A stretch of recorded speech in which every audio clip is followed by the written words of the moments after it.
Good morning students. Today we will learn about factors and multiples. What are factors? Factors are the numbers which on multiplying give the product. It means for example जैसे 3 into 2 is equal to 6. अब जो ये 3 और 2 है ये 6 के factors हैं. 6 के ये जो प्रोडक्ट है हमारी जो प्रोडक्ट 6 आई है इसके ये दोनों फैक्टर्स हैं. 3 और 2 इसके फैक्टर्स हैं. और सेकंड पॉइंट देखिए factors also divide the product completely without leaving a remainder. It means कि जैसे ये प्रोडक्ट है हमारी 6, जो ये 6 है ये 3 से भी पूरा डिविजिबल होगा. 3 से अगर हम 6 को डिवाइड करेंगे तो कोई भी हमारे पास रिमाइंडर नहीं बचेगा, कुछ भी रिमाइंडर नहीं बचेगा, ये एग्जैक्टली डिविजिबल होगा. ऐसे ही जो ये सेकंड फैक्टर है इसका 2 से भी जो 6 है वो पूरा डिविजिबल होगा, कुछ भी रिमाइंडर हमारे पास नहीं बचेगा. Facts about factors. अब फैक्टर्स के बारे में कुछ फैक्ट्स हैं. जैसे फर्स्ट है 1 is a factor of all numbers. 1 her number का फैक्टर होगा ही होगा क्योंकि हर नंबर 1 से डिविजिबल होगा ही होगा. सेकेंड फैक्टर है the number itself its own factor. It means कि जो नंबर है वो अपना भी फैक्टर होगा ही होगा. जैसे कि 6 है तो वो 6 से डिविजिबल होगा ही होगा, तो 6 का फैक्टर 6 भी होगा ही होगा. ऑल द फैक्टर्स, सॉरी ये देखिए फैक्टर्स के स्पेलिंग थोड़े रॉन्ग है, यहाँ पे ये फैक्टर्स आएगा, फैक्टर्स, ठीक है. All factors of a number are equal to और less than the number. It means कि जो भी किसी भी नंबर के फैक्टर्स होंगे सारे के सारे वो या तो उस नंबर के इक्वल होंगे या उससे छोटे होंगे. जैसे कि फॉर एग्जांपल जैसे 6 है हमारे पास, जो 6 के फैक्टर होंगे वो या तो 6 से छोटे होंगे या उसके इक्वल होंगे या 6 होगा, ठीक है. ऐसा नहीं है कि जो उसके फैक्टर हों वो उससे बड़े हो जाएं. फॉर एग्जांपल जैसे मैंने 6 लिया, 6 का फैक्टर कभी भी ऐसे नहीं हो सकता कि 12 हो जाए, 10 हो जाए. ओके. अब जैसे नेक्स्ट देखिए, अब ये क्वेश्चन है इज 5 ए फैक्टर ऑफ 48. आपको ये बताना है कि जो 5 है वो 48 का फैक्टर है या नहीं है. अब हम कैसे फाइंड आउट करेंगे कि जो 5 है वो 48 का फैक्टर है या नहीं है. मैंने आपको ये चीज़ बताई है कि जैसे अगर हमें फैक्टर बताना है कि कोई नंबर किसी नंबर का फैक्टर है या नहीं, तो मतलब जो फैक्टर होगा ना वो फैक्टर से वो वाला नंबर पूरा डिविजिबल होगा. जैसे अब हमें ये बताना है कि 48 का 5 फैक्टर है या नहीं. तो अब हम क्या करेंगे, सबसे पहले हम 48 को 5 से डिवाइड करके देखेंगे. अब देखिए 5 9 जा 45, 9 जा पे चला जाएगा ये, ठीक है. और नीचे क्या बचा हमारे पास, रिमाइंडर बच गया 3.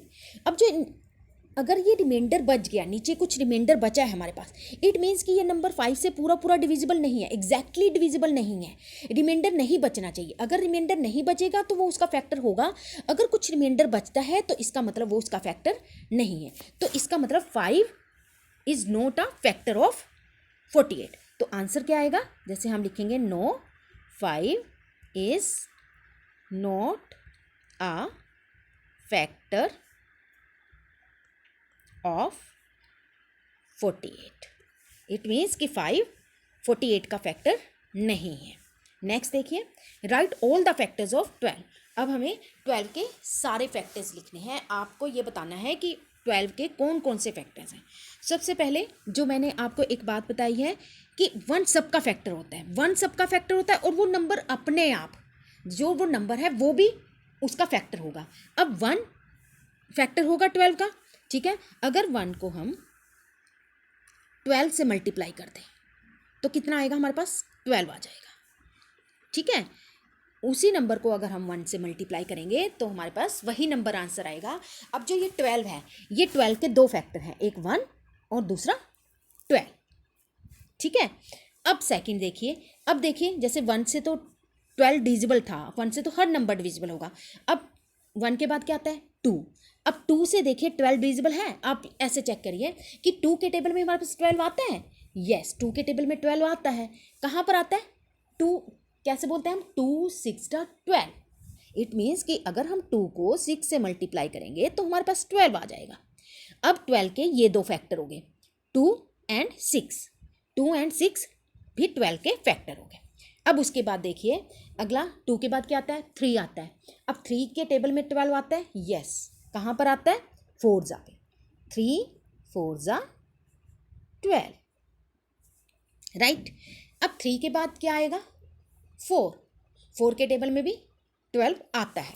अब 4 3 जा 12, ठीक है। उसके बाद 5 के टेबल में आता है, 5 से डिवाइड करके देखिए 12 को, पूरा पूरा डिविजिबल नहीं होगा, हमारे पास रिमाइंडर बच जाएगा 2, इसका मतलब 5 इसका फैक्टर नहीं है। 5 के बाद 6 के टेबल में आता है, 6 2 जा 12, और इसके बाद 7 के टेबल में नहीं आएगा, 8 के टेबल में नहीं आएगा, 9 के टेबल में नहीं आएगा, 10 से डिविजिबल नहीं होगा 12, 11 से डिविजिबल नहीं होगा, लेकिन 12 के टेबल में आएगा, 12 1 जा 12।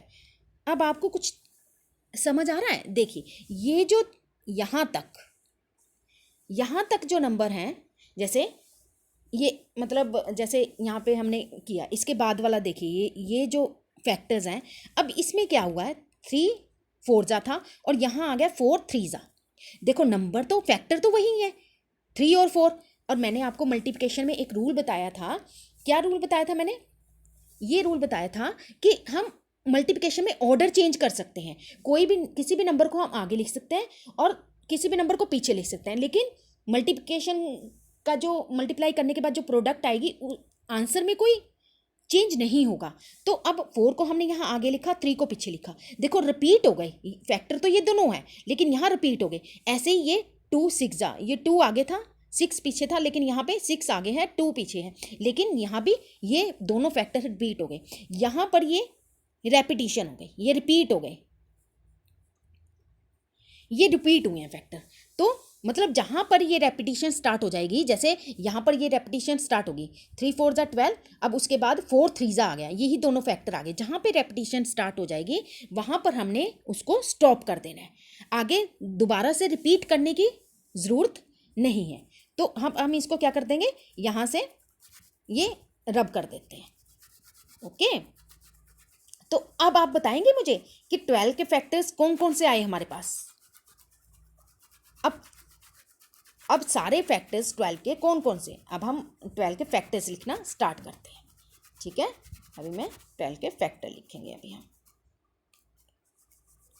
ओके। जैसे कि मैंने फैक्टर्स लिखे, फैक्टर्स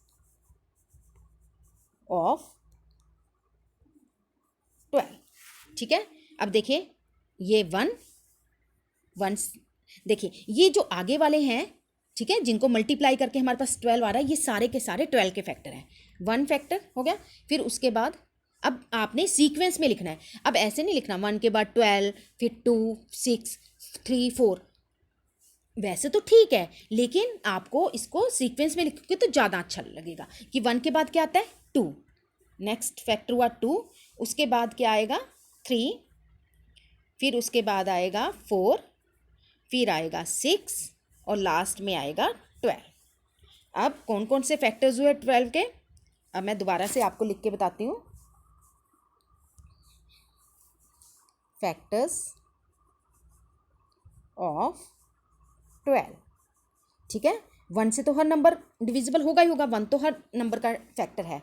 फिर उसके बाद 2 के टेबल में भी आता है 12, फिर उसके बाद 3 के टेबल में आता है, फिर उसके बाद 4 के टेबल में भी आता है, इसके बाद 6 के टेबल में आएगा और लास्ट में 12 के टेबल में आएगा। तो ये सारे के सारे 12 के फैक्टर्स हैं। अब आपने इस वीडियो को देखना है और उसके बाद आपने फैक्टर्स फाइंड आउट करने हैं, ठीक है। Okay, thank you.